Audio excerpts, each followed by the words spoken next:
Welcome back to another week of Trashy Divorces, the lighter side. Hi, friends. I'm Alicia. I'm Stacie. Thanks for joining us. Welcome or welcome back. We're excited to have you here. This week we're going to take a little detour. We're going to cool off our heads and our hearts with two trashy divorces that didn't stick. Kind of like a Jimmy Buffett show. We're going to escape today with some stories of relationships that went bad and then went right again. Yup. Kind of a little more heartwarming than what you're used to from the Trashy Divorces crew. We felt like we could all use something a little lighter this week. Stacie, this week you're going to tell us, you want to show us what love is? Yes, I have the very fun story of socialite and Dexter-Jones, the once ex-wife and current wife now of Foreigner's Mick Jones, New York City residents. They're the parents of the Ronson kids. It's a whole thing, and it's a delightful tale. I've known about this for years, and I've wanted a chance to tell it here, and I'm really glad that I could. You have one of your big-time favorites. Oh, one of my favorite love stories ever, the love story of Jimmy Buffett and Jane Slagsvol, which you're just going to have to listen. It's going to fill your parrot head trashy heart. Come Monday, you'll be so happy you did. Let's pull out the magic mirror and give some tremendous love and thanks to our new patrons who tuned in this week for Trashy Tidbits and our continuing November series. We covered the second half of the Mitford Sisters. Mm-hmm. Oh, we did a new Stars Hollow Holler episode. Yep. The best of Gilmore episodes. Gilmore Girls' love is strong with the Trash Pandas. We also had a nightcap chat too. Lots of levels that you can join on patreon.com/trashydivorces. Not only for ad-free Sunday ups, but multiple episodes. Mm-hmm. Pretty much every day but Friday through the week and sometimes even on Friday. Yep. Who joined us this week to hear all the dish? Big thank you to Joanne A., Banana, Jeanette S., Virginia C., Tabitha M. Thank you. We have two new super supporters as well, Rachel D. and Janet M. for the whole year. Holy cats, y'all are amazing. And we do have a new Trash Associate producer for the whole year, Karen S. Thank you so much. So many thanks to all of our patrons. Your support in every way.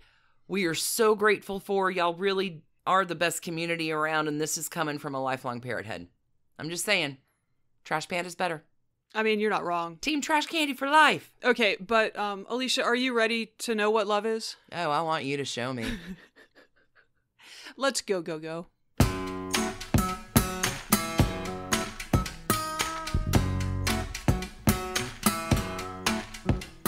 So, Stacie, you have some good trash this week? Some happy trashy? Some happy trash. You know, it's been a very intense few weeks that we've all lived through here on planet Earth, including somehow we got through a Friday the 13th in 2020 and the moon didn't just blow up or something. It could have. We'll see. You don't know.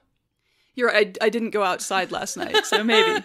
So, in the spirit of lightening the mood a bit, after all of that, we have a couple of couples who have turned those frowns upside down and gotten back together. My favorite version of this story is a couple of English music nerds whose passions have spilled into a second generation and are frequently tagged as the royal family of rock. Oh, really? I think this mostly happens in the UK. I don't think it's as much a thing here, although they're New Yorkers, so it's... Anyway. Hey, big cheers to all of our friends across the pond. We do love the pond and the denizens who live on the other side of it. Okay, so this is Foreigner's Mick Jones, kind of 80s mega group. Hot-blooded. Check it and see. Okay. So Mick is a musician, a singer, a songwriter, and a producer. And his former ex-wife, and now his current wife, okay, and Dexter-Jones, who is a socialite and jewelry designer and apparently all-around cool person. Their first go-round lasted nearly a quarter century and made Mick the stepfather of 3 children from Anne's first marriage. Oh, wow. Those now adults are named Mark Ronson, Samantha Ronson, and Charlotte Ronson. Oh, my God. Music royalty. Right. So we're going to start with Anne, largely because there is an amazing 2010 profile of her and the Ronson kids by Lydia Slater in the UK's Evening Standard that is a joy to read. I've read it many times over a few years, and it's really good. We'll have a link to it on trashydivorces.com. In it, we learn that Anne has recently divorced Mick. That happened in 2007. And that son Mark produced music for Amy Winehouse and Lily Allen. That DJ daughter Samantha had a relationship with Lindsay Lohan. Oh, my. And that Sam's twin Charlotte is making her name as a fashion designer in New York City with a flagship awesome. Boutique store. Great. There are 2 more siblings from her marriage to Mick, Annabelle, an aspiring actor, and Alexander, an aspiring DJ. And the ensuing decade has been really good to all of these people, all of them. Mick also brought 2 sons into the family from earlier relationships. So 7 kids total. So blended family. Big blended family. Great. And yeah, like super creative, high achievers. Like just cool. I mean, it's just a cool, dad's a rock star. Mom's, anyway.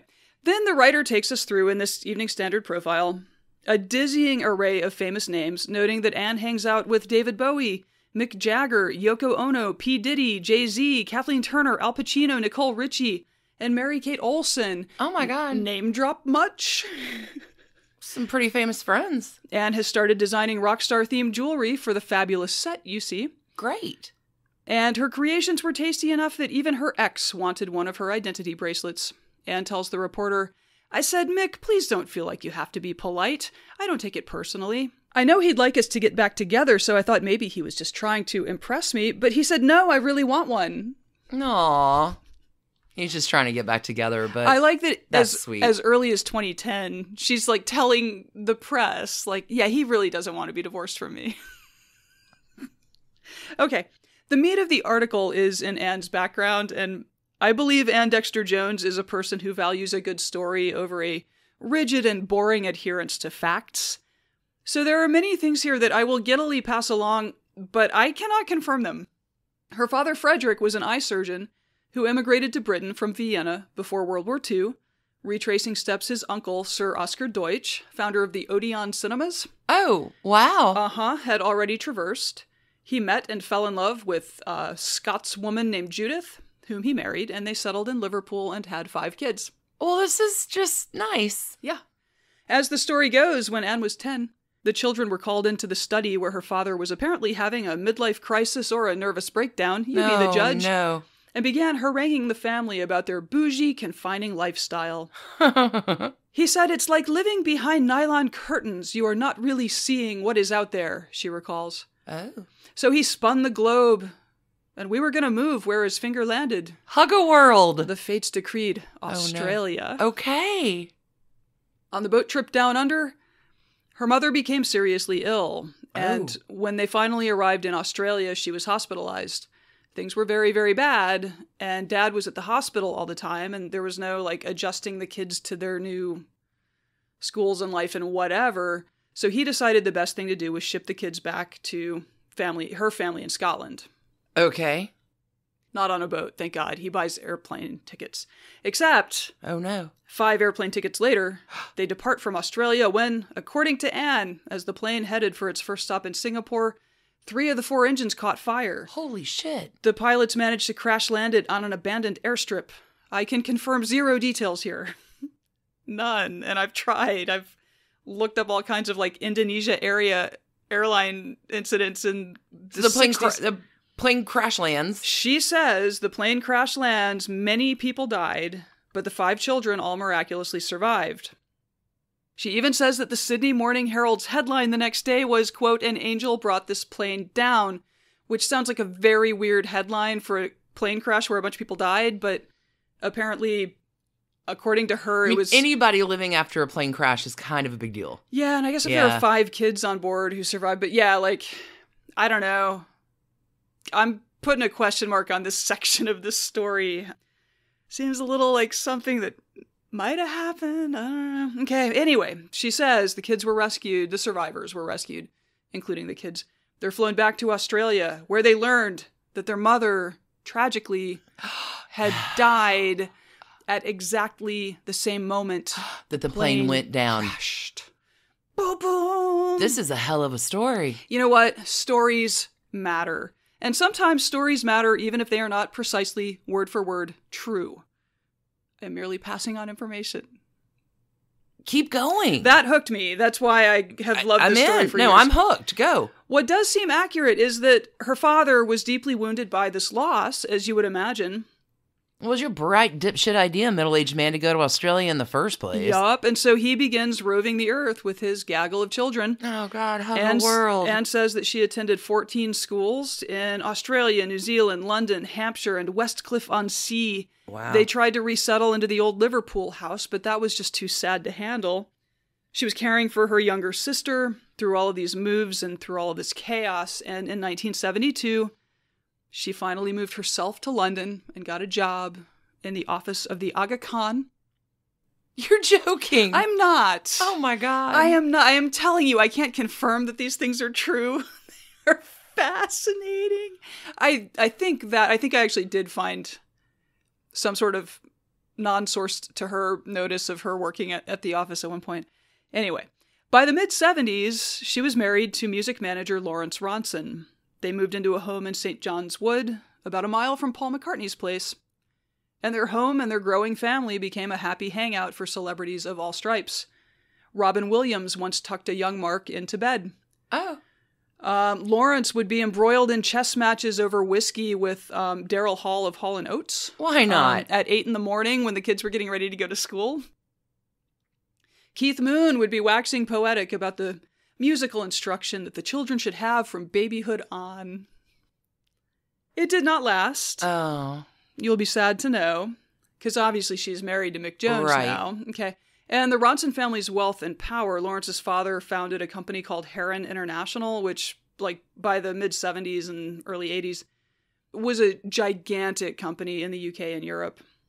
So anyway, the fact that her soon-to-be ex-husband was super well-resourced put her at a real disadvantage in a divorce and custody fight. She was very concerned that anything she did would result in losing custody. Mm.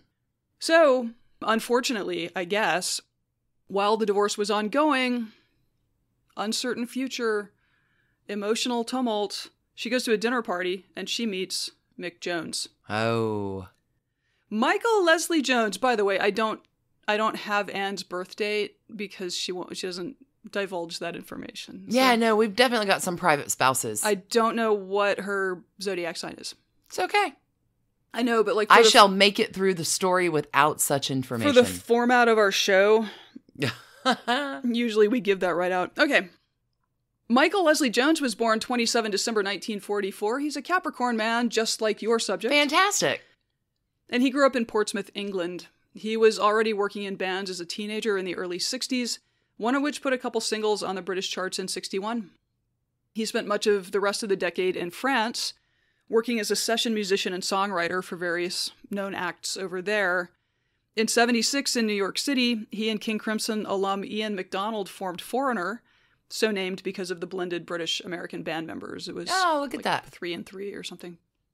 By this point, Mick was an accomplished writer and producer, and Foreigner launched like a rocket. Its first 4 albums came out over the next 5 years. All of them went 5x platinum, like 5 times platinum certified, as well as spawning evergreen radio-friendly hits like Hot Blooded. Check it and see. Feels Like the First Time. Oh, doesn't it? Urgent. And Waiting for a Girl Like You. There you go. Anne recalls meeting Mick Jones this way. Quote, he proposed to me that night. He said the thunderbolt had struck him. Really? I just thought it was a corny line. Anyway, I wouldn't have noticed if Brad Pitt had walked in. I knew I was in for a rocky divorce because the family had power and money, and I wanted sole custody of the children, so the last thing I needed was a rock and roll boyfriend. Right. But Mick wasn't kidding. Oh my God. And it was not just a line, and to prove the point, he began sending her orchids every day. Aww. For months. He just didn't want her to forget him. It was a courtship, and it was in this bleak period where she was likely immensely grateful for the emotional support, and also couldn't possibly make Mick the focus of what was happening in her life, which just seems really normal. But the orchids. Yeah. Oh, yeah. He's got game, man. He's got game. Whole private Mick Jones, he seems very shy. He's not a real public guy. But you're the girl, I've been waiting for a girl like you. Uh-huh. Aww. Yeah. Do you need some orchids? He also wrote her a song. Oh. Which appeared on 1984's Agent Provocateur. I want to know what love is. Aw, I want you to show me. The ultimate power ballad anthem. Oh, yeah. Went to #1 in the UK, Canada, the US, and it was top 10 like everywhere where music is played. By the time it came out, though, Anne's divorce had concluded. She had full custody of her kids. And the year before, she and the kids had moved to New York to be with Mick. And the following year, 1985, pregnant with their first child. Oh my gosh. They walked down the aisle together. That's great. You I know. write me a baller song and fill my room with flowers? Okay. Yeah. Yeah. I love this love story. Gonna take a little time. Time to think it over. Keep going. Okay, note that because, of course, Anne and Lawrence ended up having a perfectly fine post-divorce, and his family remains close to her and their kids, like he does to, like... It's all fine. Everything's fine, because of course. Like, she really seems like someone who's just deeply charming and gets along with everyone and is completely authentic at all times. Like, anyway. I imagine there were some stumbling blocks along the way, but stories matter. And the story is that everything was awesome, okay? It's just so rare that everything's awesome on Trashy Divorces. Yes, I agree with. So there they were, with 2 of his kids from a past marriage, 3 of her kids from a past marriage, and soon enough, 2 of their kids together in New York City with him in a globally successful rock band. He seems quite shy and not very interested in the spotlight, so they lived this very unassuming but still celebrity-laden and high society life, raising all these kids with music and creativity and actually quite firm rules and a strict English nanny. Oh, you always got to have an English nanny. Clearly. All of them are high achievers in their own right. When he was 12, Mark pestered Jan Wenner into letting him intern at Rolling Stone because he was a music nerd. Oh my God. Yeah, he's the kid from Almost Famous, almost, except he's a different kid. Yeah, wow. Yeah. Mark came to the public attention in 2001 as a producer and then released a critically acclaimed debut album in 2003. And he's won many Grammys and he's whatever. That's great. Later in the decade, he spent some time dating British model Daisy Lowe, who featured prominently in our Gwen Stefani Gavin Rossdale story. Oh, yeah. As Gavin's love child. A while back. This is some spider webs. Samantha, who began her life in music as a singer-songwriter, got into DJing almost by accident when a club she spent a lot of time at asked if she'd come out and give it a go. I guess their in-house DJ was sick or something, and turned out she was really good at it and really enjoyed it, and soon it was her full-time job. That's great. Annabelle Dexter-Jones, her acting career seems to be going quite well, and most recently she had a recurring role as Naomi Pierce on Succession, which I have not personally watched, but I understand is quite gripping television. Okay. As the years went by, everything was not happy in the marriage of their parents. Like many rock stars and like many shy people, Mick enjoyed his drink, but by the late 2000s, it seems like perhaps the drink was enjoying him. In 2007, Anne had had enough of it, and she divorced him. He was apparently never a fan of the split, as noted, but she was laying down a marker. The kids were more or less grown up, and she wanted to do some of her own things, like the jewelry business and redesigning a townhouse she bought after the split. Well, Natch. They remained close, though. I mean, again, they have, like, a small nation of children. And you've been married you've been married for, yeah. Stories matter. Stories matter. So it doesn't seem like either one of them also is someone who holds a grudge. Like, it's hard to picture what would prompt grudge holding among these people. And life kept happening. So after a 2011 tour with Foreigner and Journey, Mick became aware that he had a heart condition. And in February of 2012, he was in Miami Beach and underwent what was described as urgent heart surgery. Oh, my. And I am not a physician, and I am certainly not a cardiac physician, but I imagine the line between an urgent cardiac bypass and an emergency cardiac bypass is quite fine. Yeah. By his bedside were Anne, Annabelle, and Alexander. This would keep him off the road for much of the year, but it does seem like he put that time to excellent use. Health scares having this way of shifting people's thoughts about life around. So in 2015, he appeared at a fundraiser for a nonprofit addiction treatment center, where before he performed with Foreigner, he told the crowd, "I'm not much of a public speaker, which is why I guess I drank all those years. Addiction is a terrible darkness and one I have experienced myself. He went on to say that programs like the one they were honoring that night, quote, bring people back into the light and save lives every day. In the crowd, Anne, Mark, Charlotte, and one of his older sons, Chris. Aww. From an earlier relationship. So it's also worth noting that while all these kids have big global lives, their New York residences are all within like a few blocks of each other. Really? They're just really close. Okay, and it turns out that by around 2014, Mick and Anne had gingerly begun renewing their romance. Aww. They kept it secret for 3 years, both so that they could focus on each other and the relationship, as well as not disappointing the tiny nation of children should things fail. Oh, so the kids don't even, nobody knows. Not for 3 years. Oh, that's scandalous. That has got to make it a little bit more fun. On March 17th of 2017, a text message went out to the tiny universe of Ronson Dexter-Jones' announcing that they had gone to City Hall and tied the knot all over again. They eloped to City Hall, and based on Anne's Instagram feed, they've been happily ever after ever since. Mick's been sober now for quite a while. I have no trash cans to award.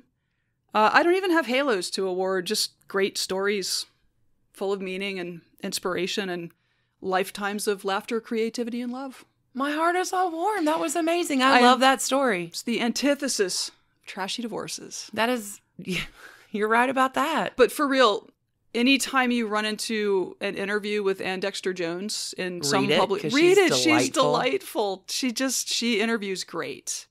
Stories matter. Well done, Stacie. That was a great story. Thanks. Love it. Thanks. Something a little on the lighter side.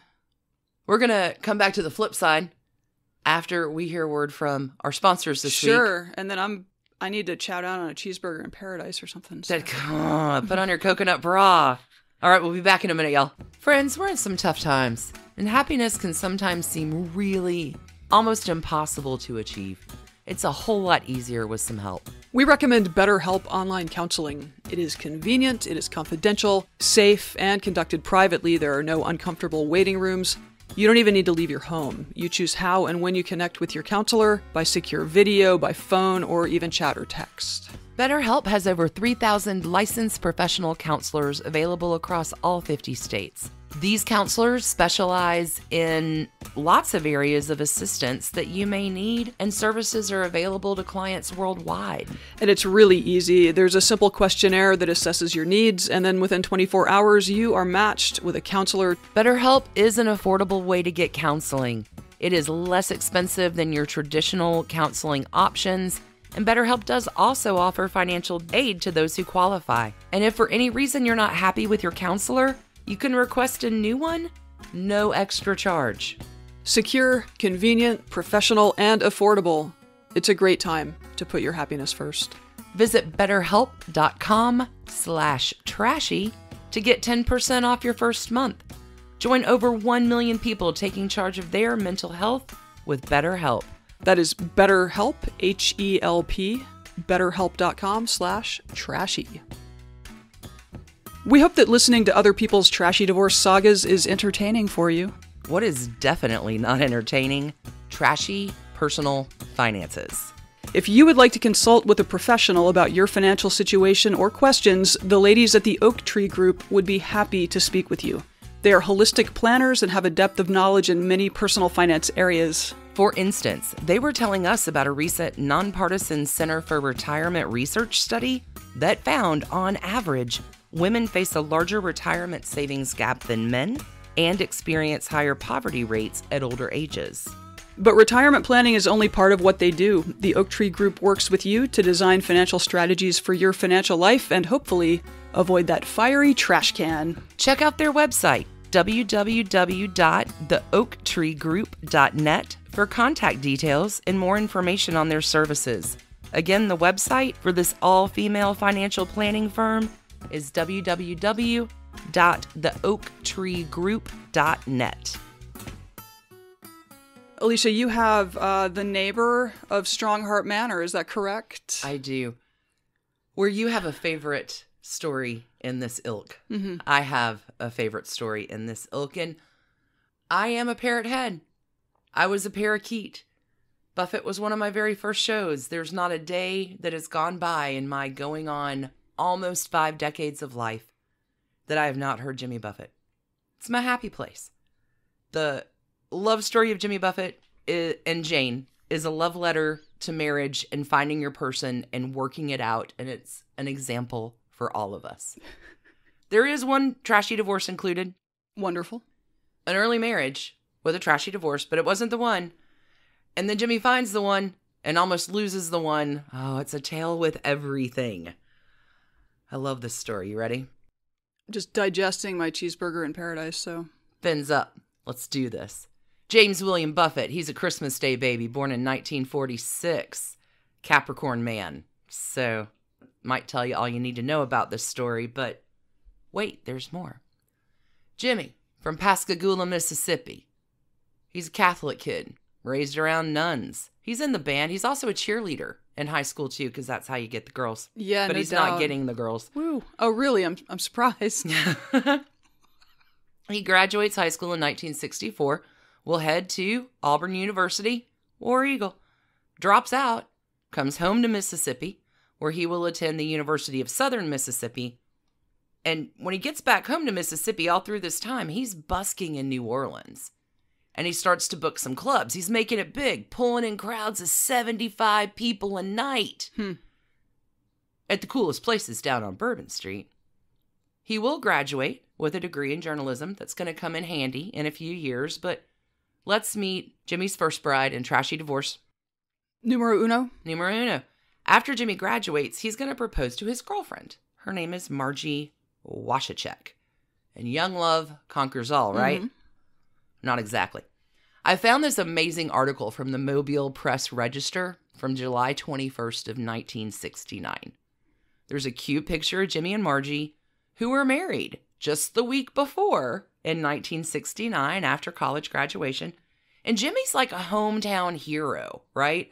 He's played in Mobile, he's played in Biloxi, he's played in New Orleans, he's played in Auburn. Like, he is on the southeastern regional circuit. Musical powerhouse or something. So this whole article, local boy, headed to Nashville because he has a new recording contract and a new pretty wife, and they're going to set the world on fire. Now, Margie is a local Mobile girl, so they just got married last week, and before she was the first Mrs. James William Buffett, Margie is pretty active in Mobile life. She is the Miss USS Alabama. She is an Azalea Trail maid, as well as serving on the Gayfers Teen. She's a model for Gayfers Teen Board. Gayfers was a really big department store. Kind of remember, yeah. They were in Mobile. Yeah, I think they may have had some in northern Alabama when I was very young. We had Wakefield's and Martin's and Anniston. Like, every kind of regional area had its own. Yeah. Anyway, Gayfers is where you went in Mobile if you wanted the fancy stuff.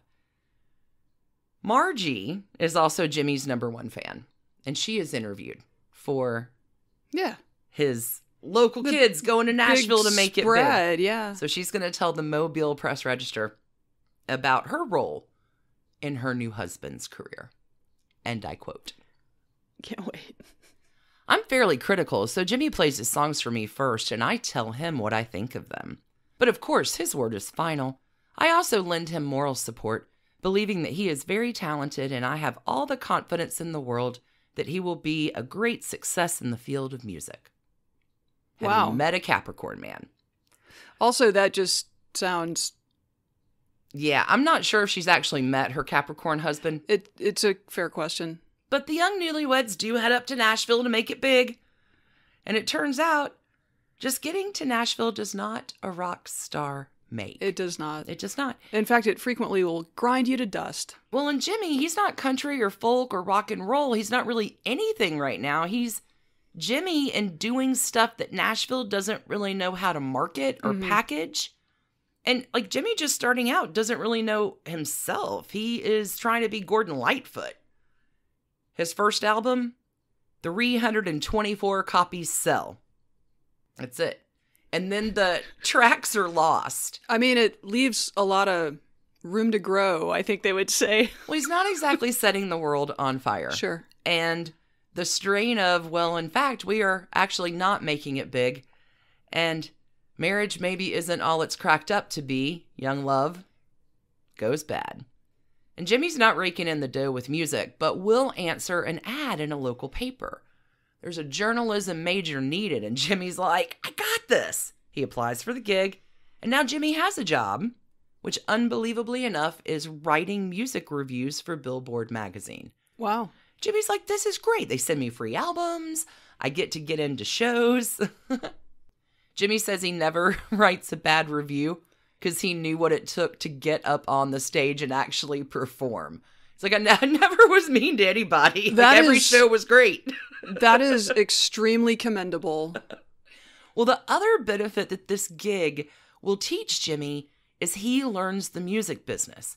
He learns how to actually make money in the biz, which is not as an artist. It's as a promoter. How do you be the artist and be your own promoter? So there's a lot of lessons that he's filing away here. I don't know, Capricorn men are kind of ambitious. But he realizes that even if you're the supply, you could also be the supply chain. Jimmy says it's up to you to figure out how to take advantage or to manage whatever you're going to do. Like, for instance, here's a good example. Why am I going to pay a promoter to rent a piano in every town we tour when I can buy a piano, pay for it in 10 shows, and have it for years and years, right? It's just, Jimmy wants rights to publishing, and his record company is like, no, dude, you're the artist. You don't need to bother your pretty head about that. And he's like, okay, we're done. I'm done with this music thing. So the kids are scraping by, but even their love cannot save them. As Jimmy will sing in his song, Migration, one of my favorites. I got married too early, cost me much more than a ring. So Margie and Jimmy fizzle out fairly quickly. They're split. Ended in 1970, early 71. And even though the divorce will not be finalized until 1972, Trashy Divorce 1 happens. But 1971 is kind of a big year for Jimmy. With Nashville not exactly working out, it's not the right fit, but Jimmy, personable guy, has made some friends along the way. 2 in particular that are about to change his life. Number 1, Jerry Jeff Walker and Teresa Murphy Clark.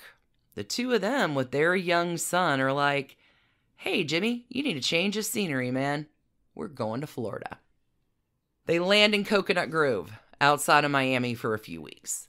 Acclimate Jimmy to the culture, make sure Jimmy's cool, and then it's time for the real adventure to begin. So they all pile into Jerry Jeff's silver and maroon 1947 Packard sedan. It's called the Flying Lady. And they make the drive all the way down A1A through the Keys and end up in Key West. In Key West in November of 1971, beginning of 72, y'all. Fishermen, hippies, pirates, writers, gays, artists, military. Key West is a town of charm and awesome and quirky and weird and wonderful. It is one of my favorite places on earth. I just love it. But in the early 70s, Key West is a whole different, I'm sure, cacophony of awesome. It was probably kind of affordable at this point, right? Like, it's much more in a way that it is than not it is now. Well, and Jimmy's like found a home. I found me a home. Key West is going to change Jimmy's life. He's still playing, but he's working on a fishing boat and maybe smuggling some grass while we're at it and scraping by and learning a whole new language of living on an island. And what's island time? And he goes to see the sunset every night on Mallory Point. His song 10 Cup Chalice is about that. Like, it is a time of creative exploration of let me figure out who I am as an artist. He's going to make some more albums, and he's going to find wife number 2, his true and lasting love. And although there are 1 or 2 false starts, I do believe they found their stride. I love this story. Okay, so Jimmy gets to Key West, and one of the places that he hangs out at and plays at is this place called the Chart Room Bar, which is part of the Pier House Motel. Spring of 1972, Jimmy's friend, Groovy, is like, hey, Jimmy, have you met my friend and roommate from back when I was at University of South Carolina? And Jimmy sets eyes on Jane Slagsvol, and our love story begins. Let's talk a little bit about Jane, Sally Jane. She's a Leo gal. She's an August baby. Really, really private, so I can't pin down the exact day, but I can verify based on a later star-studded birthday party that we'll talk about in tidbits this week. She's an August baby. Leah. From Columbia, South Carolina. Jane's dad is an insurance executive. Her grandpa's an oil executive. Jane graduates high school in 1969, so she's a few years younger than Jimmy. I don't know if you heard, he goes for younger women. He's lived with several a while. Jane attends University of South Carolina, beginning in 1969, stays through 72, because there's a spring break trip that she's taking down to Key West, where she's going to hook up with her friend Groovy from back home, and, hey, have you met my friend Jimmy? It's a love affair. The pair is smitten, but not without challenges. Jimmy's trying to break through, and Jane is going to be his rock and support, kind of from this time on, although sometimes closer in proximity than others. They date. They fight. They date more. They live together. They fight. There is a time that there's this big blow up, and Jimmy leaves Jane to go play a show in San Francisco in which he will write Come Monday for Jane. She's even in the video for Come Monday. Check the Trashy Divorces website for that gem. Come Monday is the first musical bookend that I want you to know in the bookends of their love story. Jimmy will dedicate 1974's Livin' and Dyin' in 3/4 Time, good album, to her. Jane's gonna sail with them. They lead a magical and charmed life. Come Monday apparently works. Write me a song. It's kind of a baller move. They reunite. Jane and Jimmy get married August 27th, 1977. The Eagles is their reception band, so that's kind of fun.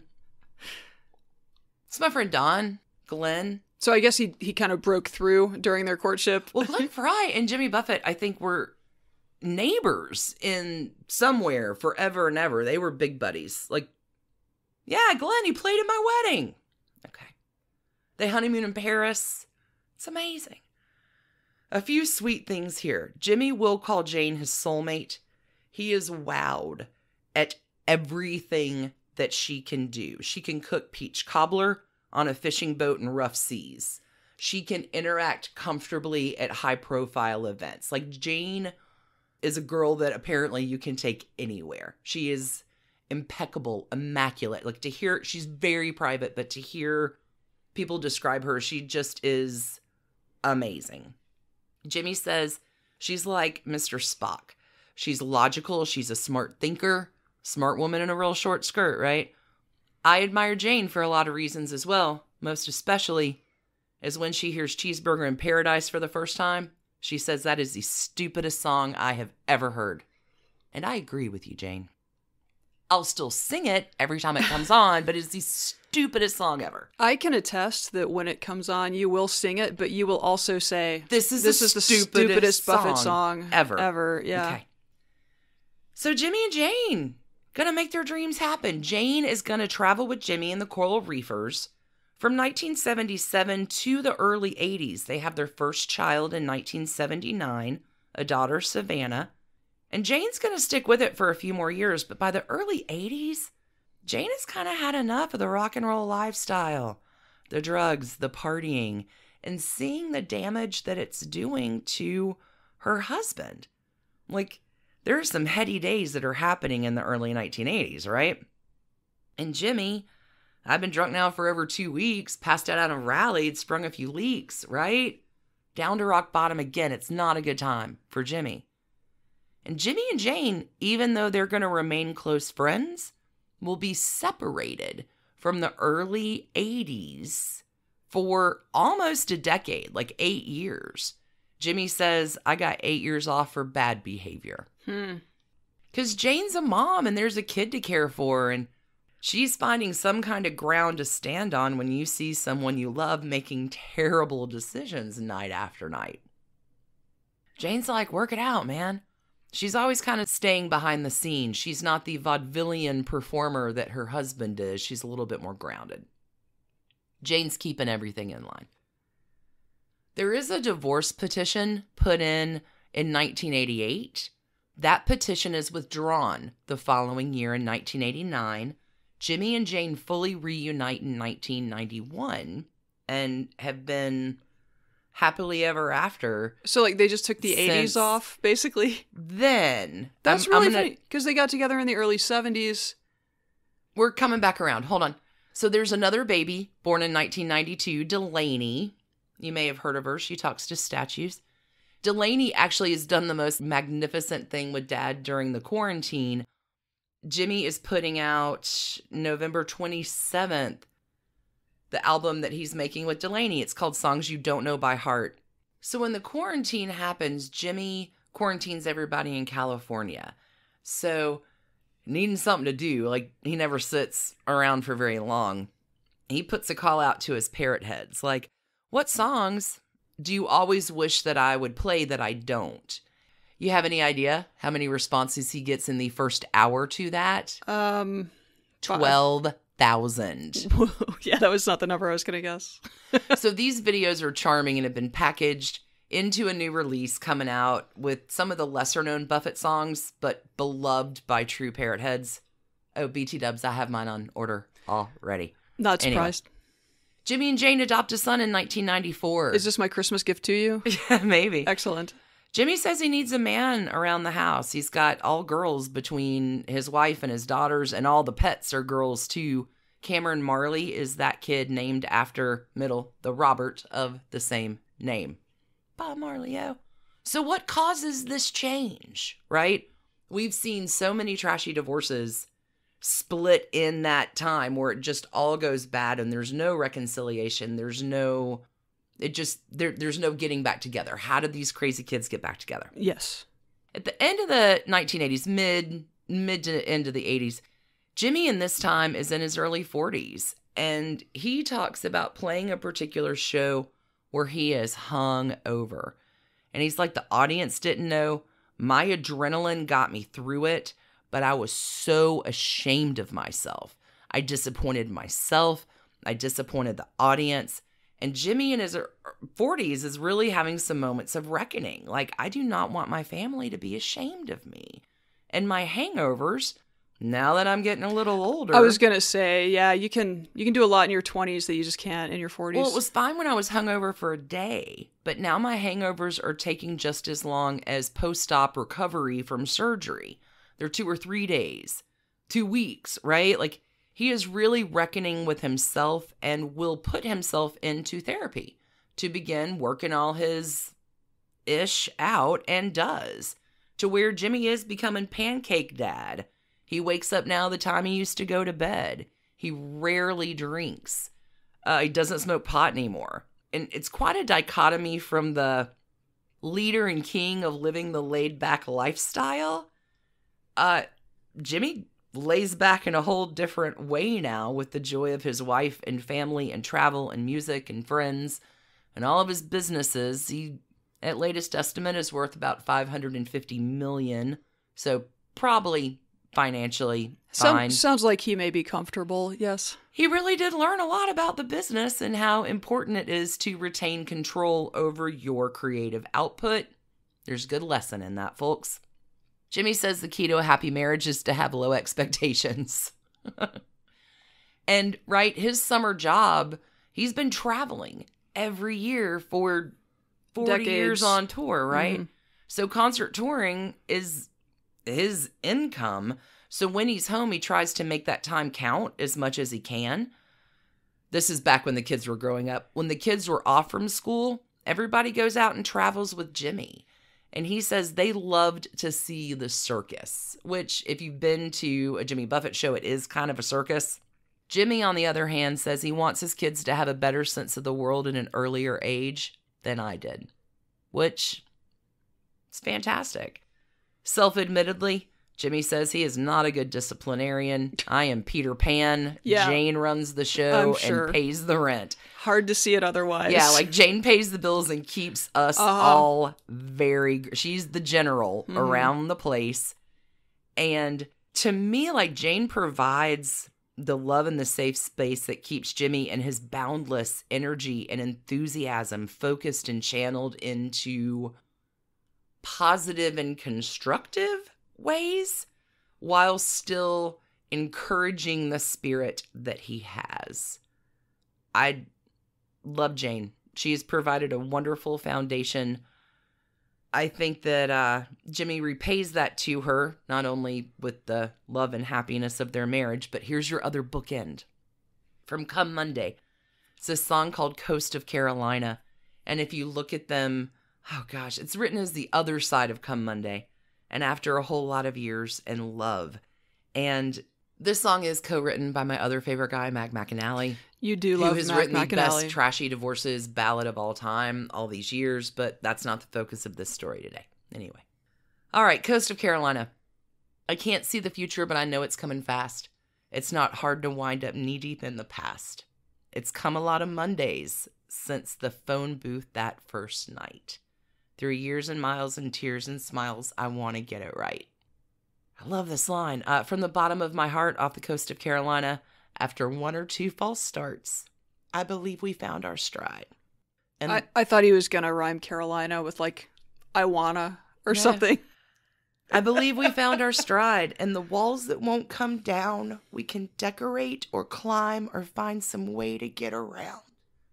'Cause I'm still on your side. From the bottom of my heart. I love that as the sweetest little bookend to the best love story that I ever heard. I love it. I love it so hard. I love this love story. It is one of my favorite ones. Maybe a few deep breaths. You're very cute. I mean, come on. In the walls that won't come down, hell, we can decorate or climb or find some way to get around. Because I'm still by your side. Like, that is... You're not shaking that off at all. That is the love. So not a divorce. No trash cans. Just sunsets and coconut bras and a blender loaded up to spin some margaritas. There you go. Maybe virgin margaritas these days. He does drink on Sunday. Okay. Good. That's, if you can find a place of moderation and like... we've got a bunch of life lessons from Jimmy Buffett coming up this week on Trashy Tidbits on Monday. Lots of fun stuff there. I had more fun researching this Trashy Divorces story than... Oh, I know. You've been I loved popping into my office for days with fun facts about Jimmy and Jane. And like, okay. Well done, Jimmy and Jane. 43 years. Absolutely. Not always bliss, but a testament to finding the one. God, I love it. Sometimes you find a way to work it out and you hit your stride. I mean, the 80s were a weird decade, so maybe taking the decade off was not terrible. Got 8 years off for bad behavior. I feel like things picked up a lot in the 90s.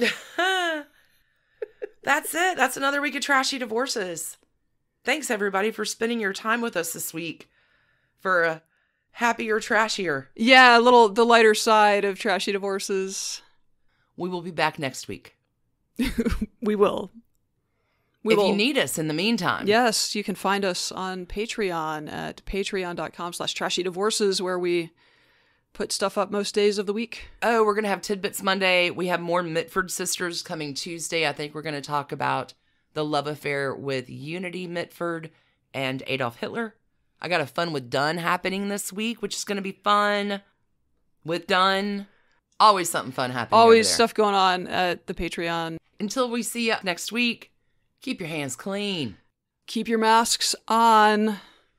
So on. Don't even take those masks off. Not even for a minute. Not even Everybody at home. Stay safe. Not even in the shower. The most important totally thing you joking. need to do, besides your clean hands and your masks on, keep your hearts. Very, very, very, very trashy. So trashy, y'all. Thanks for joining us. Can't wait to see you on the flop side. I got to go listen to more Buffett now. Bye. Cheers, friends. Bye. Trash Pandas, thanks for listening. Trashy Divorces is written and produced by us, Stacie and Alicia, for Hemlock Creatives. You can contact us at trashydivorces@gmail.com. Our art is by Sydney V. Smith, sydneyvsmith@carbonmade.com. And our music is used with permission of Ratsy. You can find her at Ratsy's store on Instagram. Check out episode sources, photos, soundtracks, merch store, and more at trashydivorces.com. Need more trash candy? Our Patreon community includes some of the bestest humans around, as well as a bunch of bonus content every week. Join the fun at patreon.com/trashydivorces. Last but not least, come play with us on social. We are at Trashy Divorces at Instagram, which Alicia mostly runs. Twitter, which Stacie mostly runs. And on Facebook, which we split. We also have a Trashy Divorces discussion group on Facebook if you want to chat with other Trashy Divorces listeners. Thanks again for listening. Keep it trashy, y'all.